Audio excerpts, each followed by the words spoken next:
தமிழ் மற்றும் தெலுங்கு சினிமால தனக்குன்னு ஒரு தனி ரசிகர் பட்டாளத்தை உருவாக்கி வச்சிருக்கவங்க தான் நடிகை காஜல் அகர்வால். 2004 குயின் ஹோ கயானா அப்படின்ற ஹிந்தி படம் மூலியமா திரையுலகத்துக்கு அறிமுகமான இவங்க 2008 பழனி அப்படிங்கிற படம் மூலியமா தமிழ் சினிமாக்கு என்ட்ரி கொடுத்திருக்காங்க. மேலும் விஜய், அஜித், சூர்யா மாதிரியான நடிகர்கள் கூட படங்கள் நடிச்சு ஒரு முன்னணி நடிகையா வலம் வந்துட்டு இருக்க காஜல் அகர்வால் சாலை விபத்துல உயிரிழந்ததாக செய்திகள் வெளியாகிட்டு இருக்கு. சில நாட்களுக்கு முன்னாடி இவங்க விபத்துல சிக்கி கவலைக்கிடமா இருக்காங்க அப்படின்னு ஒரு நியூஸ் வெளியாகிட்டு இருந்துச்சு. அதை தொடர்ந்து இப்போ அவங்க உயிரே இழந்துட்டாங்க அப்படின்னு சொல்லிட்டு செய்திகளை பரப்பிட்டு இருக்காங்க. இப்படி வெளியாகிற செய்திகளுக்கு எல்லாம் பதிலளிக்கிற விதமா காஜல் அகர்வால் அவங்க இன்ஸ்டாகிராம்ல ஒரு ஸ்டோரி ஷேர் பண்ணிருக்காங்க. அதுல அவங்க என்ன சொல்லிருக்காங்க அப்படின்னா, நான் விபத்துல சிக்கிக்கிட்டேன் அப்படின்னு சொல்லிட்டு ஒரு செய்தி பரவிட்டு இருக்கு. அது உண்மை கிடையாது.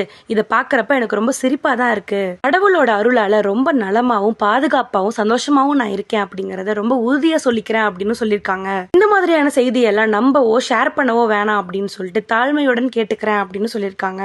அதுக்கு பதிலா நம்ம உண்மையான விஷயங்களையும் நல்ல விஷயங்களையும் கவனம் செலுத்துவோம் அப்படின்னு சொல்லியிருக்காங்க. காஜல் அகர்வால் விபத்துல சிக்கிக்கிட்டாங்க அப்படின்னும் விபத்துல சிக்கி உயிரிழந்துட்டாங்க அப்படின்னு சொல்லிட்டு வெளியாகிட்டு இருக்க செய்தி எல்லாமே முற்றிலும் வதந்தி அப்படின்னு சொல்லிட்டு சொல்லியிருக்காங்க. மேலும் அந்த நியூஸை ஷேர் பண்ணவோ வேணாம் அப்படின்னு சொல்லிட்டு மக்களுக்கு வேண்டுகோள் வச்சிருக்காங்க.